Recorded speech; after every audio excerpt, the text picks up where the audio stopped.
أشهد أن لا إله إلا الله وحده لا شريك له وأشهد أن محمدا عبده ورسوله أما بعد فأعوذ بالله من الشيطان الرجيم بسم الله الرحمن الرحيم الحمد لله رب العالمين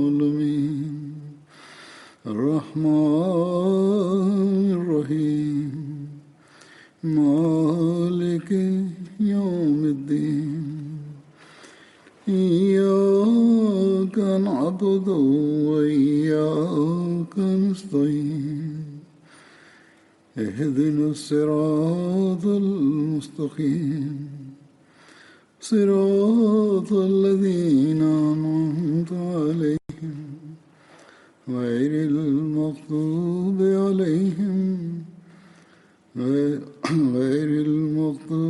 عليهم ولا الضالين.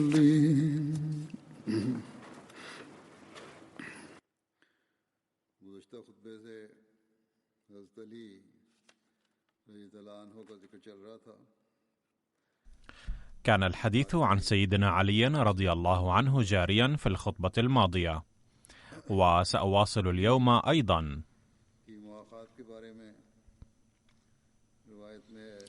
روي أن النبي صلى الله عليه وسلم آخى مرتين بينه وبين علي رضي الله عنه، حيث آخى صلى الله عليه وسلم بين المهاجرين بمكة مرة، ثم آخى بين المهاجرين والأنصار بالمدينة مرة.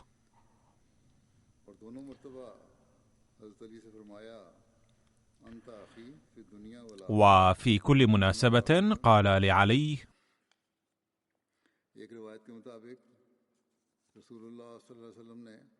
أنت أخي في الدنيا والآخرة.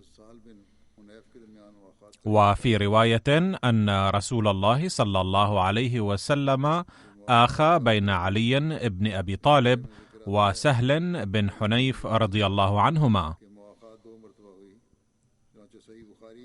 متى تمت هذه المؤاخاة؟ فقد ورد في التاريخ أن المؤاخاة تمت مرتين، حيث ورد أن العلامة القسطلاني شارح صحيح البخاري قال: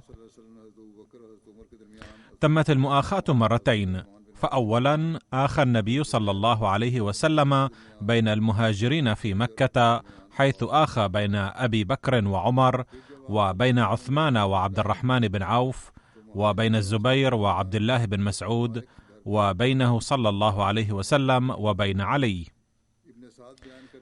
ثم لما هاجر صلى الله عليه وسلم إلى المدينة آخى بين المهاجرين والأنصار في بيت أنس بن مالك رضي الله عنهم.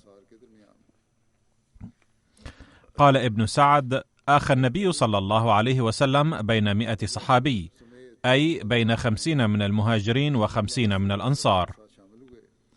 شهد علي رضي الله عنه كل الغزوات مع النبي صلى الله عليه وسلم ما عدا غزوة تبوك، حيث تركه النبي صلى الله عليه وسلم لرعاية الأهل بعده.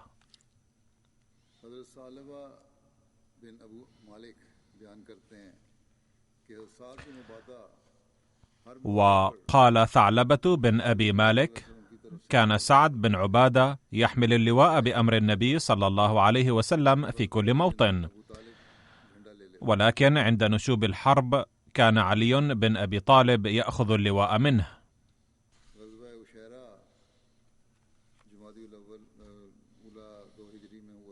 كانت غزوة العشيرة في جمادى الأولى في السنة 2 الهجرية. قد وردت في كتب التاريخ والسيرة أسماء شتى لهذه الغزوة، وهي غزوة العشيرة، وغزوة ذي العشيرة، غزوة ذات العشيرة، وغزوة العسيرة. والعشيرة اسم حصن كان بالحجاز ما بين ينبع وذي المروة، وقد ذكر حضرة ميرزا بشير أحمد تفاصيل هذه الغزوة كالآتي: خرج النبي صلى الله عليه وسلم من المدينة مع جماعة من المهاجرين في جمادى الأولى من السنة 2 الهجرية، بعد أن بلغه خبر عن قريش مكة.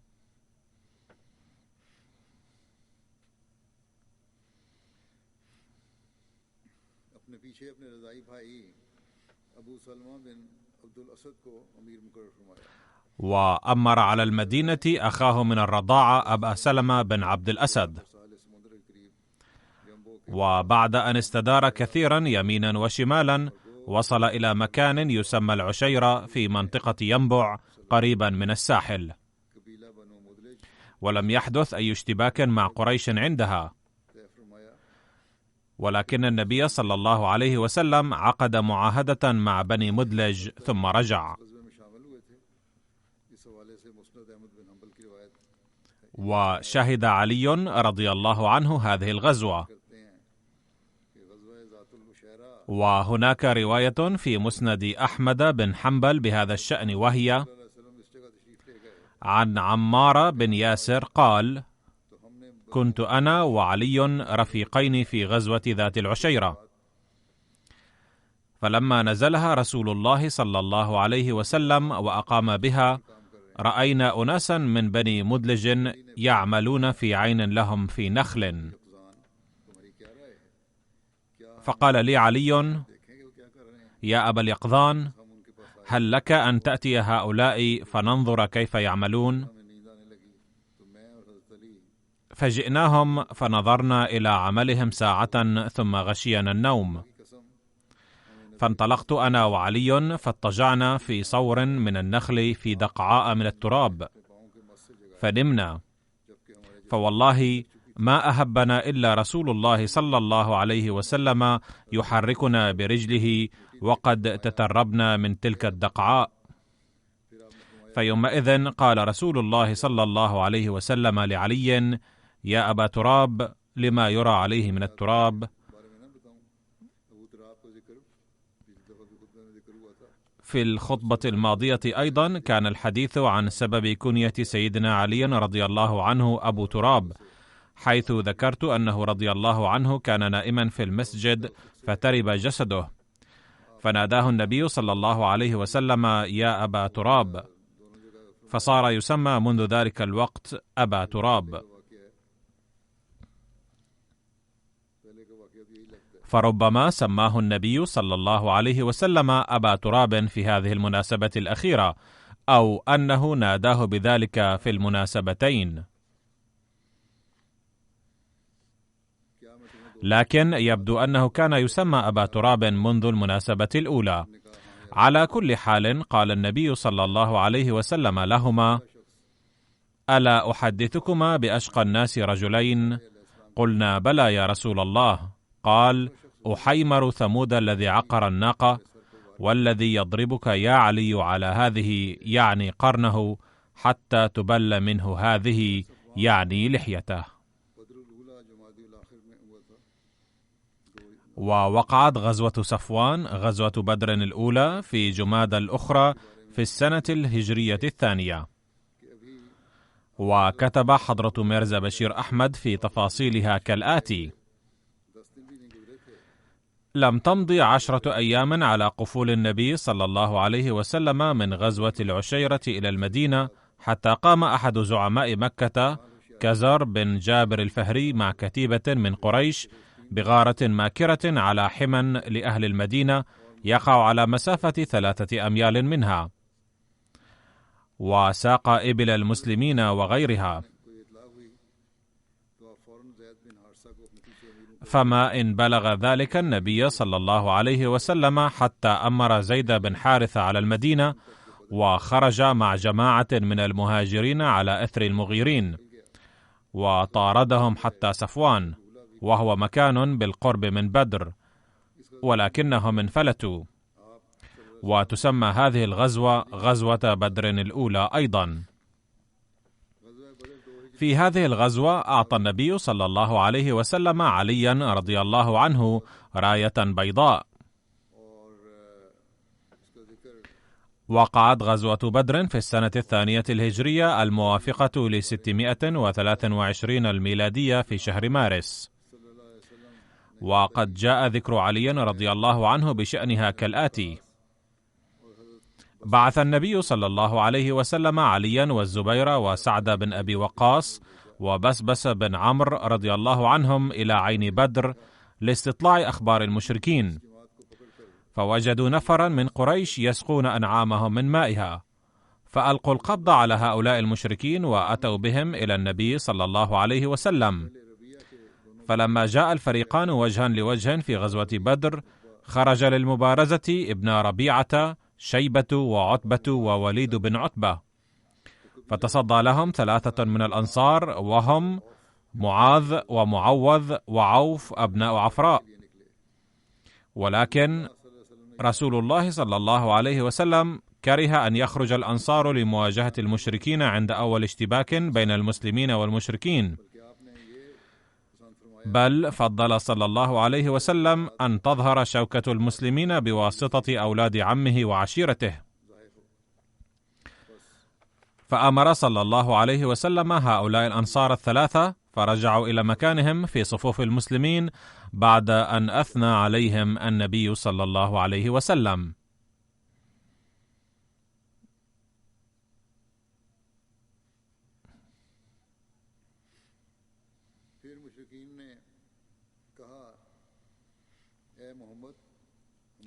ثم نادى المشركون وقالوا: يا محمد، أخرج لمبارزتنا من قومنا من هم أكفاء لنا.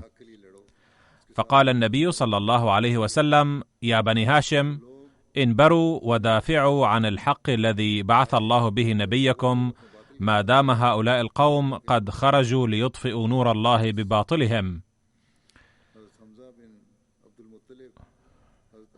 فقام حمزة بن عبد المطلب وعلي بن أبي طالب وعبيدة بن الحارث رضي الله عنهم وتصدوا للمبارزين المشركين.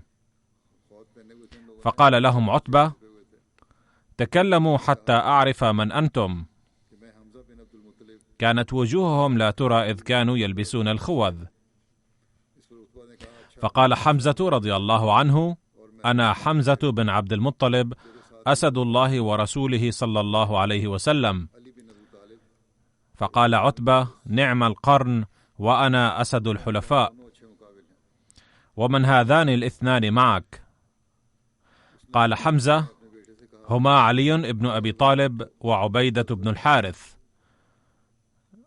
قال عتبة: نعم القرنان.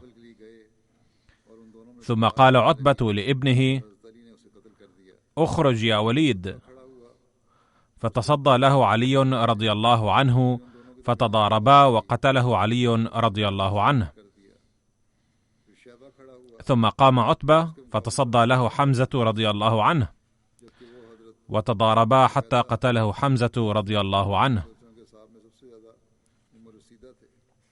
ثم قام شيبة فتصدى له عبيدة بن الحارث رضي الله عنه، وكان يومها أسن أصحاب رسول الله صلى الله عليه وسلم، فضرب شيبة بسيفه رجله وقطع لحم ساقه، فقام حمزة وعلي بالهجوم على شيبة وأردياه قتيلا. لقد ذكر جزء من هذه الرواية قبل 2 أيضا، وأذكر رواية أخرى وردت في هذا الخصوص كما يلي: عن علي قال: تقدم عتبة بن ربيعة وتبعه ابنه وأخوه، فنادى من يبارز، فانتدب له شباب من الأنصار فقال: من أنتم؟ فأخبروه أننا من الأنصار، فقال: لا حاجة لنا فيكم، إنما أردنا بني عمنا. فقال رسول الله صلى الله عليه وسلم: قم يا حمزة، قم يا علي، قم يا عبيدة بن الحارث. فأقبل حمزة إلى عتبة وأقبلت إلى شيبة، واختلف بين عبيدة والوليد ضربتان، فأثخن كل واحد منهما صاحبه، ثم ملنا على الوليد فقتلناه واحتملنا عبيدة. يقول علي رضي الله عنه عن غزوة بدر: أن عدد الكفار فيها كان كثيرا، فانشغل النبي صلى الله عليه وسلم طوال الليل في الدعوات والتضرعات. فلما دنا القوم أي جيش الكفار منا وصاففناهم، إذا رجل منهم على جمل له أحمر يسير في القوم، فقال رسول الله صلى الله عليه وسلم: يا علي، نادي لي حمزة. وكان أقربهم من المشركين: من صاحب الجمل الأحمر وماذا يقول لهم؟ ثم قال رسول الله صلى الله عليه وسلم: إن يكن في القوم أحد يأمر بخير فعسى أن يكون صاحب الجمل الأحمر. فجاء حمزة فقال: هو عتبة بن ربيعة، وهو ينهى عن القتال. ويرد عليه أبو جهل فيقول له بأنك جبان تخاف الحرب. فقال عتبة ثائرا: ستعلم اليوم أينا الجبان. على أي حال اشترك عتبة بعد ذلك في الحرب.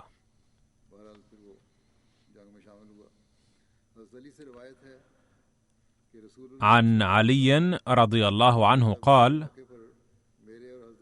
قال لي النبي صلى الله عليه وسلم ولأبي بكر يوم بدر: مع يمين أحدكما جبريل، ومع يسار الآخر ميكائيل، وإسرافيل ملك عظيم يشهد القتال، أو قال يشهد الصف.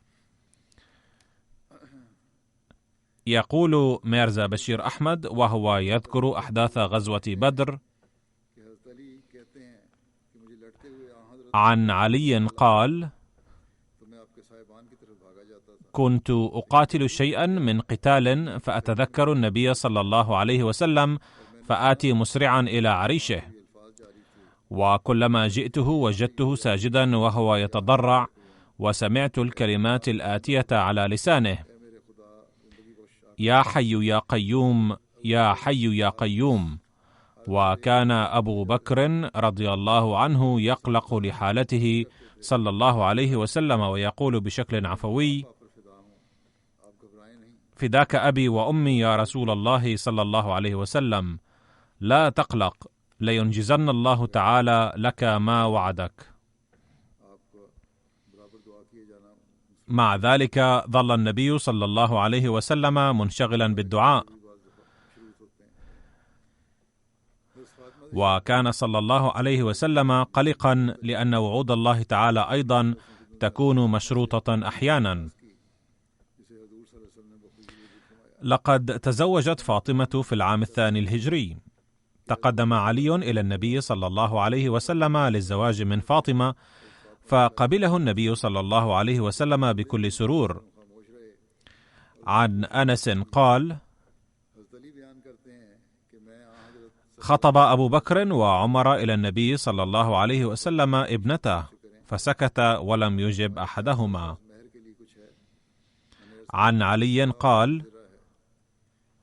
أتيت النبي صلى الله عليه وسلم وقلت: تزوجني فاطمة؟ قال صلى الله عليه وسلم: وما عندك لمهرها؟ قلت: فرسي ودرعي. قال: أما فرسك فلا بد لك منها، وأما درعك فبعها. فبعتها ب480 درهما، ودبرت مبلغا للمهر. يقول بعض الناس: حددوا المهر مهما كان، لأننا سنرى وسنؤديه لاحقا، ولكن النبي صلى الله عليه وسلم أمر بتوفير المهر أولا.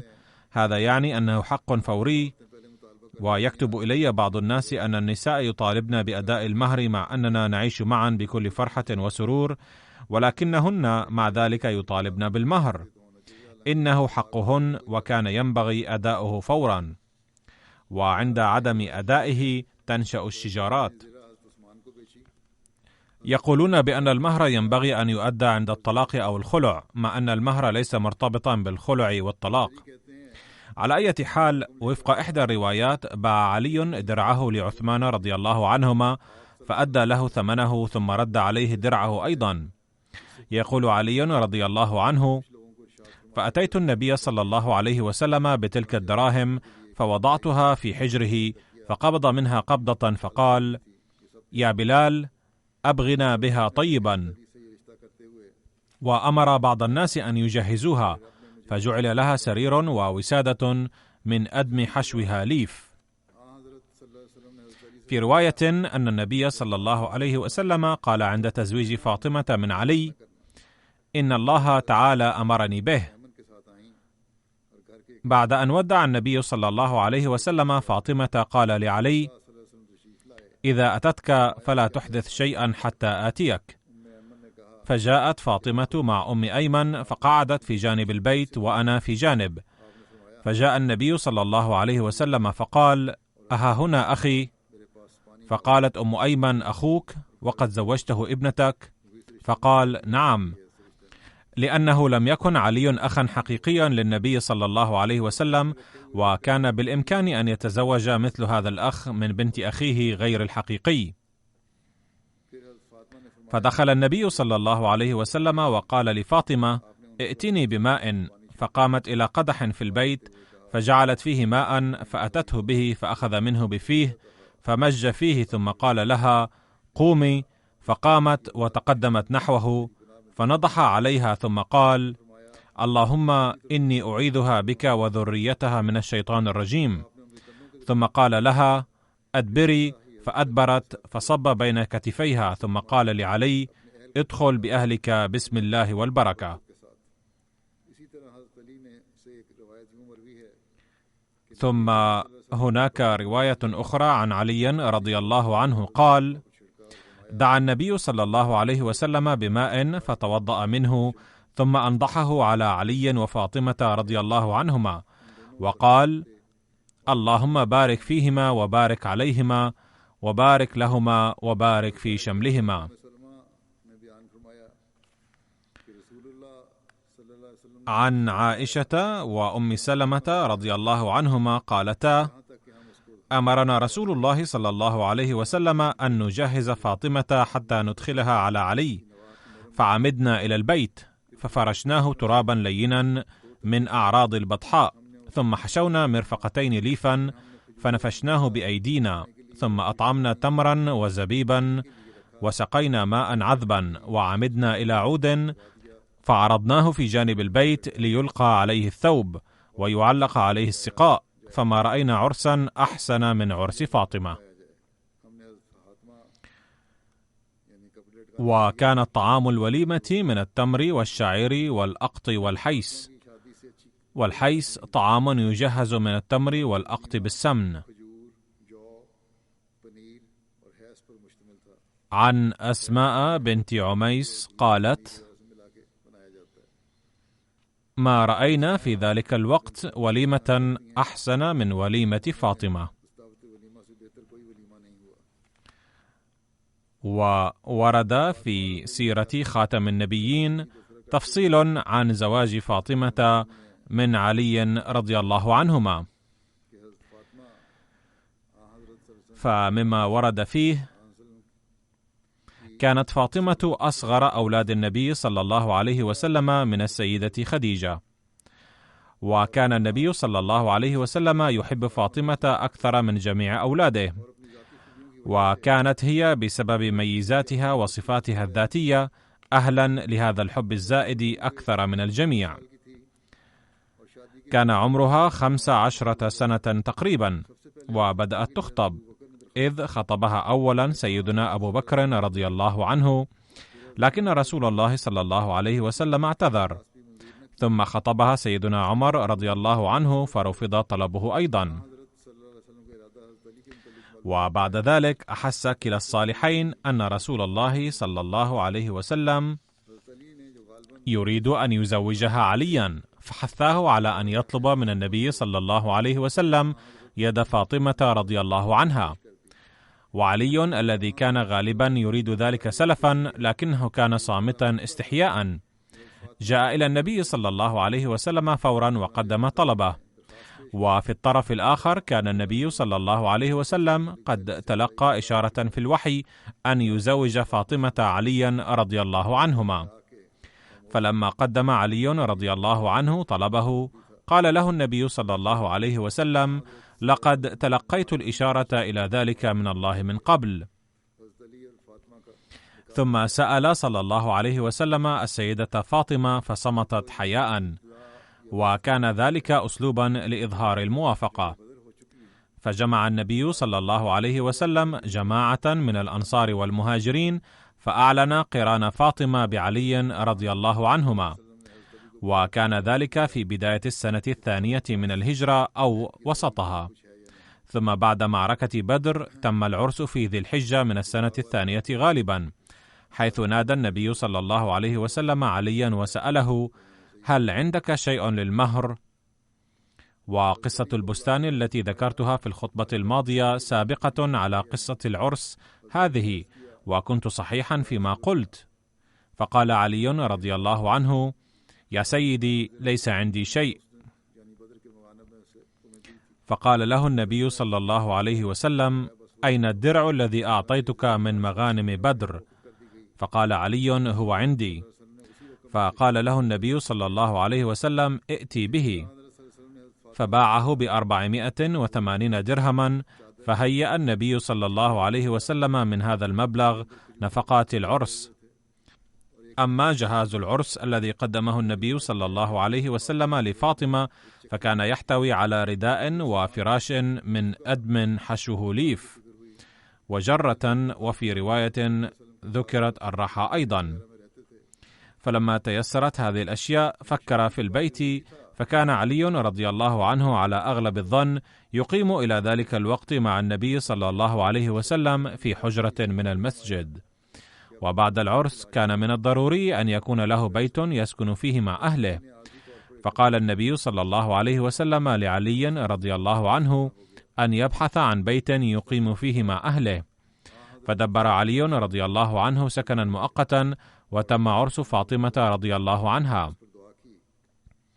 ثم في اليوم نفسه ذهب النبي صلى الله عليه وسلم إلى بيتهما وطلب شيئا من الماء ودعا عليه، ثم رشه على فاطمة وعلي قائلا: اللهم بارك فيهما وبارك عليهما وبارك لهما نسلهما، أي يا رب بارك في علاقاتهما وبارك في علاقتهما مع الآخرين وبارك في نسلهما.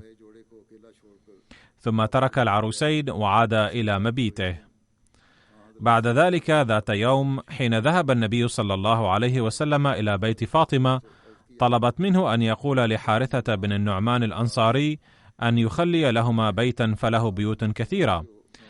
فقال لها: قد أخلى من أجلنا بيوتا كثيرة من قبل، وأستحيي من أن أطلب منه. فلما علم بذلك حارثة جاء إلى حضرته صلى الله عليه وسلم فورا وقال له: إن كل ما لي لحضرتك، والله يا رسول الله إنما تقبله مني يفرحني أكثر مما يبقى عندي. ثم أصر ذلك الصحابي المخلص أن يخلي بيتا له، وقدم له صلى الله عليه وسلم، فانتقل إليه علي وفاطمة رضي الله عنهما. كان سيدنا علي وفاطمة رضي الله عنهما يتحليان بالزهد والقناعة رغم فقرهما وضيق يدهما. فقد ورد في الأحاديث عن علي أن فاطمة اشتكت ما تلقى من الرحى في يدها، وأتى النبي صلى الله عليه وسلم سبي فانطلقت فلم تجده، ولقيت عائشة فأخبرتها، فلما جاء النبي صلى الله عليه وسلم أخبرته عائشة بمجيء فاطمة إليها، فجاء النبي صلى الله عليه وسلم إلينا وقد أخذنا مضاجعنا، فذهبنا نقوم، فقال النبي صلى الله عليه وسلم: على مكانكما، فقعد بيننا حتى وجدت برد قدمه على صدري، ثم قال: ألا أعلمكما خيرا مما سألتما؟ إذا أخذتما مضاجعكما أن تكبرا الله 34 وتسبحاه 33 وتحمداه 33، فهو خير لكما من خادم. وعن أبي هريرة أن فاطمة أتت النبي صلى الله عليه وسلم تسأله خادما، وشكت العمل، فقال: ما ألفيته عندنا، أي لن أعطيك خادما، مع أنه كان في الغنائم حق لعلي رضي الله عنه أيضا، لكنه لم يرد أن يعطيها. قال: ألا أدلك على ما هو خير لك من خادم؟ تسبحين 33 وتحمدين 33 وتكبرين 34 حين تأخذين مضجعك. صحيح مسلم. لقد سرد سيدنا المصلح الموعود رضي الله عنه هذه الواقعة ضمن بيان سيرة النبي صلى الله عليه وسلم، حيث كتب أولا الحديث من البخاري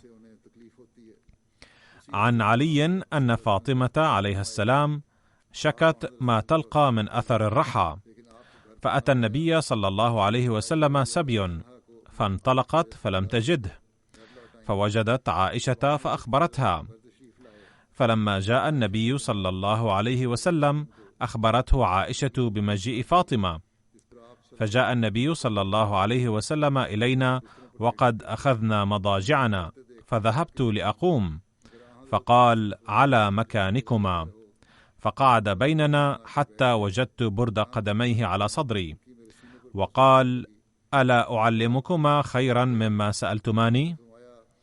إذا أخذتما مضاجعكما تكبرا 34 وتسبحا 33 وتحمدا 33، فهو خير لكما من خادم. البخاري كتاب المناقب. ثم كتب المصلح الموعود رضي الله عنه: نستشف من هذه الواقعة أن النبي صلى الله عليه وسلم كان حذرا في تقسيم الأموال، لدرجة كانت فاطمة بحاجة إلى خادم وقد أثرت الرحى في يديها، ولكنه صلى الله عليه وسلم مع ذلك لم يعطها خادما، بل وجهها إلى الدعاء لله تعالى. فلو أنه أراد فقد كان بإمكانه أن يعطيها خادما، لأن الأموال التي جاءته للتوزيع كانت للتوزيع على الصحابة، وكان لعلي رضي الله عنه فيها حق، وكانت فاطمة رضي الله عنها أيضا تستحقها، ولكنه وضع الحيطة والحذر في الاعتبار، ولم يرد أن يعطيها أقاربه وذويه، لأنه كان ممكنا أن يستنتج الناس من ذلك استنتاجا خاطئا في المستقبل، ويجيز الملوك أموال الناس لأنفسهم. فلم يعطي النبي صلى الله عليه وسلم على سبيل الحذر فاطمة رضي الله عنها خادما أو جارية من الخدام والجواري اللواتي كن عنده بغرض التوزيع على المسلمين. الجدير بالذكر هنا أن الأموال التي وضع الله تعالى فيها نصيبا له صلى الله عليه وسلم ولأقاربه كان ينفقها على نفسه ويعطيها أقاربه أيضا، ولكن ما كان يستخدم شيئا قط ما لم يحدد نصيب له فيها، وما كان يعطي لأقرب الأقارب أيضا. هل يمكن الإتيان بنظير ملك من ملوك العالم يحافظ على بيت المال إلى هذا القدر؟ إذا أمكن العثور على أي نظير فمن خدامه صلى الله عليه وسلم فقط، وإلا لا يمكن للأديان الأخرى أن تقدم نظيرا في هذا المجال قط. قال علي بن أبي طالب رضي الله عنه أن رسول الله صلى الله عليه وسلم طرقه وفاطمة بنت النبي صلى الله عليه وسلم ليلة فقال: ألا تصليان؟ فقلت: يا رسول الله، أنفسنا بيد الله، فإذا شاء أن يبعثنا بعثنا. المراد من الصلاة هنا هو صلاة التهجد. قال: إذا كنا لا نستيقظ في بعض الأحيان لصلاة التهجد فهي مشيئة الله، ولو شاء لأيقظنا فصلينا. فلم يجادله النبي صلى الله عليه وسلم. قال: فانصرف حين قلنا ذلك ولم يرجع إلي شيئا، ثم سمعته وهو مول يضرب فخذه وهو يقول: وكان الإنسان أكثر شيء جدلا. صحيح البخاري كتاب التهجد. قال المصلح الموعود رضي الله عنه وهو يبين هذا الحادث: حدث مرة أن الرسول صلى الله عليه وسلم ذهب إلى بيت صهره علي رضي الله عنه وابنته فاطمة، فسألهما ما إذا كانا يصليان ليلا، فقال له علي: يا رسول الله، نسعى لذلك، ولكن حين يشاء الله لا نستيقظ وتفوت صلاة التهجد. فقال لهما النبي صلى الله عليه وسلم: عليكم بصلاة التهجد. ثم تولى وكان يكرر في الطريق: وكان الإنسان أكثر شيء جدلا. سورة الكهف. وهي آية قرآنية تعني أن الإنسان يتردد في الاعتراف بخطئه، ويحاول الاحتجاج بأدلة متنوعة ليبرر تقصيره. يعني بدلا من أن يقول علي وفاطمة رضي الله عنهما أننا نقصر في بعض الأحيان، لماذا حملوا على الله خطأهم قائلين أن الله إذا شاء لم يبعثنا؟ مقدمة تفسير القرآن. بين المصلح الموعود رضي الله عنه هذا الحادث بمزيد من الوضوح وقال: يروي علي رضي الله عنه حادثا حدث معه، ويثبت منه أن عليا رضي الله عنه رد ذات مرة على النبي صلى الله عليه وسلم بأسلوب كان ينم عن المحاججة والمجادلة، فلم يسخط عليه النبي صلى الله عليه وسلم، بل اختار أسلوبا لطيفا جدا لعل عليا استمتع به في الأيام الأخيرة من حياته. المتعة التي حظي بها علي كانت من نصيبه هو، ولكن اليوم أيضا كل إنسان ذي نظرة دقيقة عندما يتأمل في أسلوب النبي صلى الله عليه وسلم لإظهار عدم رضاه يستغرب من ذلك أيما استغراب. يقول علي رضي الله عنه كما ورد في صحيح البخاري أن رسول الله صلى الله عليه وسلم طرقه وفاطمة بنت النبي صلى الله عليه وسلم ليلة فقال: ألا تصليان؟ فقلت: يا رسول الله، أنفسنا بيد الله، فإذا شاء أن يبعثنا بعثنا. فانصرف حين قلنا ذلك ولم يرجع إلي شيئا. ثم سمعته وهو مول يضرب فخذه وهو يقول: وكان الإنسان أكثر شيء جدلا. صحيح البخاري كتاب الجمعة، باب تحريض النبي صلى الله عليه وسلم على قيام الليل. سبحان الله، ما أجمله من أسلوب فهم به علي رضي الله عنه أنه لم يكن مناسبا لك أن ترد هكذا. لو كان هناك أحد غيره صلى الله عليه وسلم لبدأ بالجدال وقال: انظر إلى مكانتي ثم انظر إلى جوابك، هل يحق لك أن ترد كلامي هكذا؟ وإن لم يفعل ذلك لجادله على الأقل قائلا: إن قولك بأن الإنسان مسير وأعماله كلها بيد الله يديرها كما يشاء ويوفقه للصلاة إذا شاء ولا يوفقه إن لم يشاء ليس صحيحا، وبأن قضية الإكراه تخالف القرآن الكريم، ولكن النبي صلى الله عليه وسلم لم يختر أيا من هذين الأسلوبين، أي لم يسخط عليه ولم ينبه عليا رضي الله عنه على خطئه بأسلوب المجادلة، بل تنحى إلى جانب ثم أظهر استغرابه على جوابه وقال بأن الإنسان شأنه غريب، إذ يستخرج من كل شيء ما يفيد موقفه ويبدأ بالمجادلة. الحق أن اكتفاء النبي صلى الله عليه وسلم بهذا القدر كان يضم في طياته منافع لم يكن لمئات المجادلات من شخص آخر أن تبلغ عشر معشاره.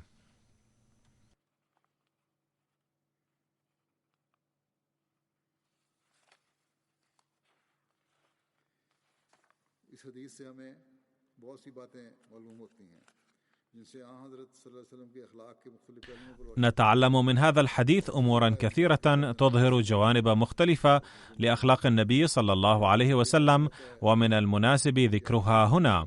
قال المصلح الموعود رضي الله عنه: أولا، يتضح كيف كان النبي صلى الله عليه وسلم مهتما بالجانب الديني، إذ كان يتجول ليلا ليتفقد أحوال أقربائه.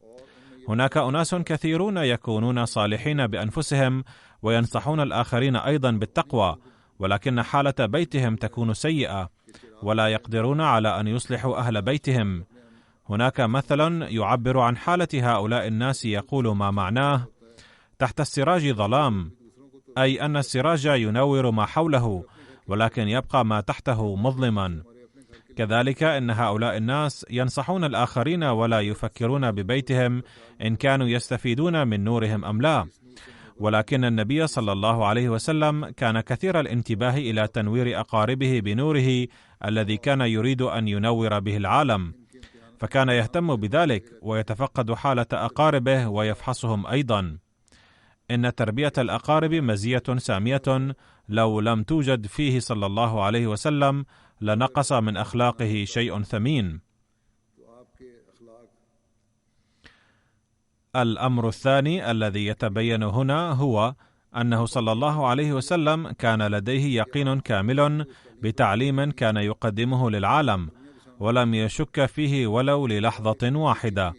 ولم يكن الأمر كما يعترض الناس أنه صلى الله عليه وسلم ما كان يتلقى وحيا، بل بدأ بكل ذلك لترسيخ دعائم حكومته بخداع الناس والعياذ بالله، بل كان قلبه مطمئنا وموقنا أنه رسول الله والمبعوث منه تعالى، لدرجة أنه لا يوجد نظيره في العالم، لأنه من الممكن أن يثبت صدقه للناس بتصنع، ولكن لا يمكن أن يتصور أحد أن يذهب المرء إلى بيت ابنته وصهره ويسألهما هل يقومان بعبادة ليست فرضا عليهما، بل ترك الله تعالى أداءها على ظروف المؤمنين الخاصة بهم ويؤديها المرء عند منتصف الليل.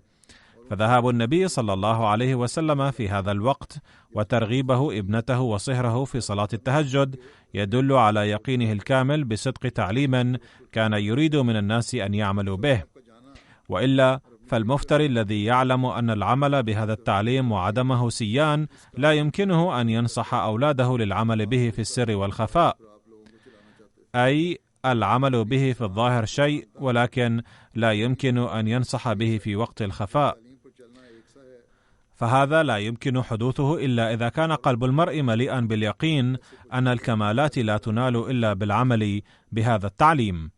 أي لو كان العمل به وعدمه سيان لما نصح به في وقت الليل وفي الخفاء. لا يمكن ذلك ما لم يوقن بأن الإنسان لا ينال الكمالات العليا إلا بالعمل بهذا الدين أو التعليم.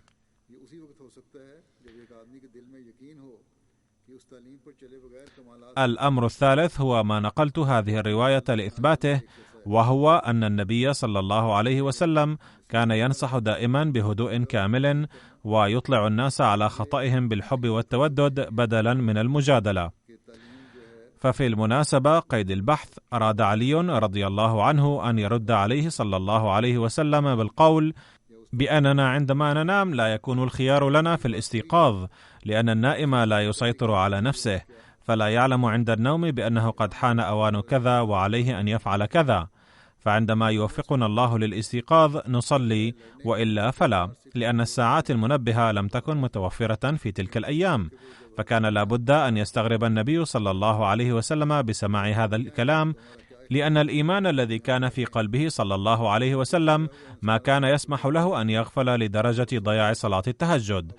فقال النبي صلى الله عليه وسلم معرضا وجهه إلى جانب آخر: كان الإنسان أكثر شيء جدلا، أي كان عليكما أن تهتما ألا يضيع وقتكما في المستقبل، ولم يكن مناسبا أن ترفضا بهذه الطريقة. فيقول علي رضي الله عنه أنه لم تفته صلاة التهجد بعد ذلك. ما زال هذا الذكر باقيا وسيستمر في الخطبة القادمة أيضا بإذن الله. ففي هذه الأيام تزداد الظروف ضراوة في باكستان، وهناك بعض المسؤولين الذين يتبعون المشائخ المرتزقة عند الحكومة وبالتواطؤ معهم يسعون أن يضرونا بقدر ما يمكن لهم. لذا عليكم أن تدعوا الله تعالى بوجه خاص ليحفظ الأحمديين الساكنين في ربوة وفي مدن أخرى في باكستان وفي كل مكان من شرورهم، ويجنبهم مكائد المعارضين التي هي خبيثة وخطيرة جدا ويبطش بهم الآن سريعا. بعد صلاة الجمعة سأصلي على بعض المرحومين صلاة الغائب، وسأذكر الآن بعض سوانحهم باختصار. الجنازة الأولى هي للمرحوم تشودري محمد أسلم من كندا. وكان قائدا متقاعدا في السلاح البحري الباكستاني، وتوفي بتاريخ 2 نوفمبر 2020. إنا لله وإنا إليه راجعون.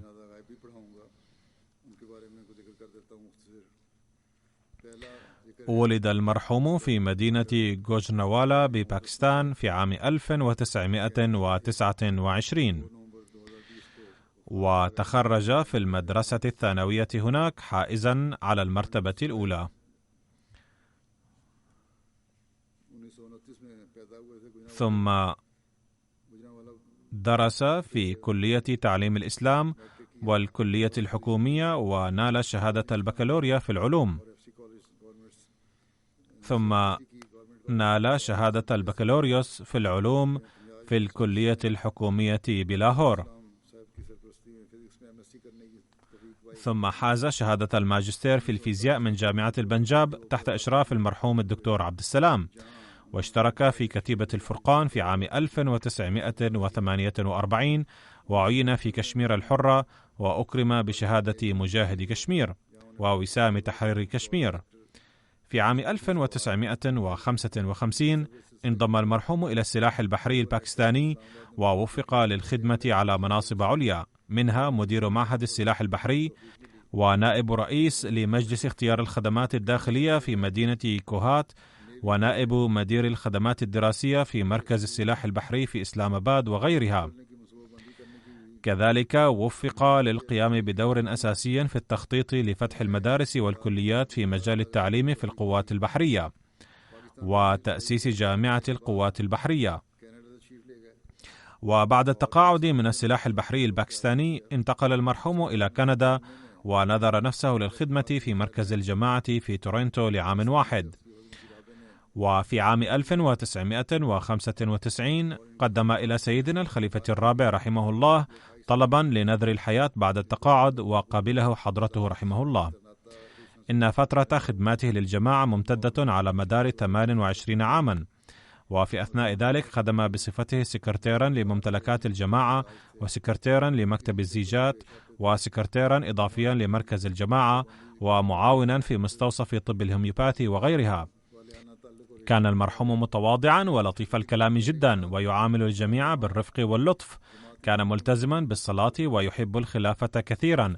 بعد نذر حياته سعى جاهدا دائما ليبذل كل لحظة من حياته في الخدمة.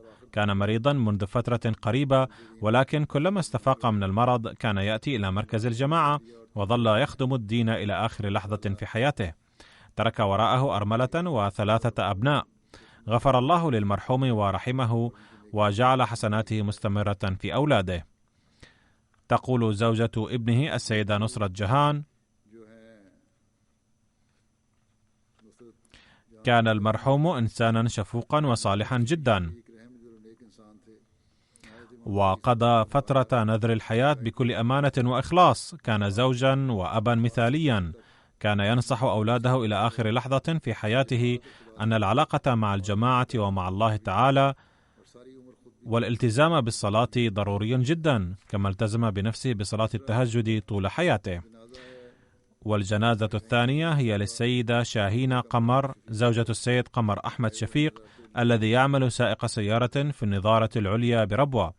وقد توفيت هي وابنه العزيز ثمر أحمد قمر في حادث المرور في 1:15 بعد الظهر بتاريخ 12 من نوفمبر 2020.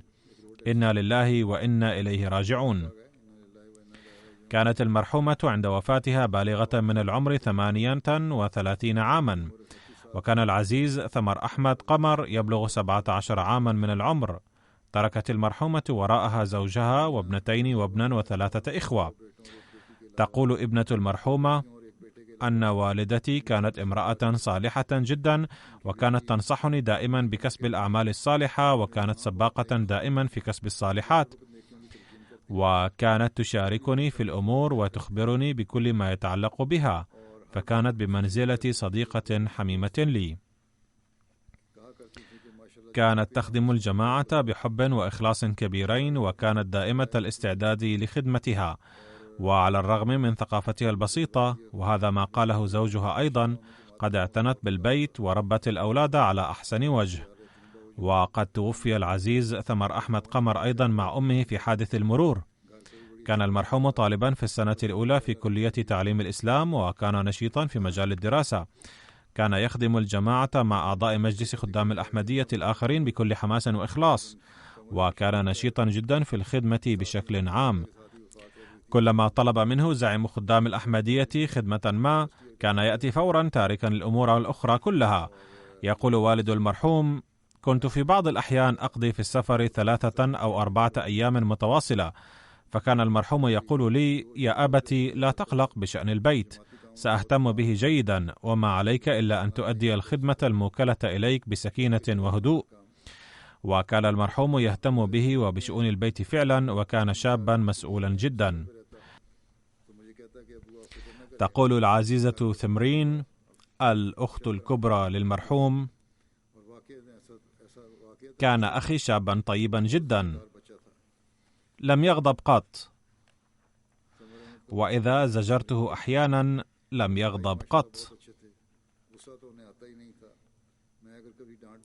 كانت علاقته مع أشقائه طيبة ومبنية على الحب الشديد. هذا ما قاله بقية أشقائه أيضا. غفر الله تعالى للمرحوم ورحمه، ووهب أفراد عائلته جميعا بمن فيهم أشقاؤه وأبوه الصبر والسلوان. الجنازة التالية هي للسيدة سعيدة أفضل كوكر، زوجة الشهيد محمد أفضل كوكر وأم الشهيد أشرف محمود كوكر، إذ قد استشهد زوج المرحومة وابنها أيضا، وقد توفيت في كندا في 12 من سبتمبر 2020. إنا لله وإنا إليه راجعون. لقد واجهت المرحومة ظروفا صعبة بعد شهادة زوجها وابنها، ولكنها تحملتها بكل صبر وعزيمة قوية، وقضت حياتها بكل وقار، ولم تتطرق الشكوى إلى لسانها قط، وقد أدت واجب تزويج 3 من بناتها. قبل بضعة أعوام واجهت صدمة وفاة ابنها الشاب فجأة، وبهذه المناسبة أيضا، وتحملتها بصبر وجلد كبيرين. كانت تعامل جميع أقاربها بالحب والرفق، كانت مضيافة وتساعد الفقراء كثيرا، كانت تحب الخلافة كثيرا، وسباقة للاشتراك في مشاريع الجماعة كلها، وتصدقت طول حياتها باسم والديها وزوجها وابنها الشهيدين وباسم كبار العائلة. كان أبواها السيد ميرزا فضل كريم والسيدة صغرى بيغم من كبار المخلصين للإسلام والأحمدية. كانت المرحومة أختا كبرى للسيد ميرزا مجيب أحمد وميرزا فضل الرحمن القيمين في إيست لندن، وزوجة أخ السيد مبارك كوكر من لاهور، والخالة للسيد مبارك أحمد صديقي. كانت مشتركة في نظام الوصية بفضل الله تعالى. تركت وراءها ابنا اسمه السيد بلال أحمد كوكر، و3 بنات، وهن طيبة قريشي وطاهرة ماجد وثمينة كوكر. ندعو الله تعالى أن يرفع درجات المرحومة ويغفر لها ويرحمها ويوفق أولادها للاستمرار في حسنات أمهم، آمين.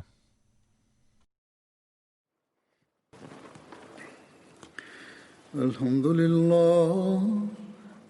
لله نحمده ونستعينه ونستغفره ونؤمن به ونتوكل عليه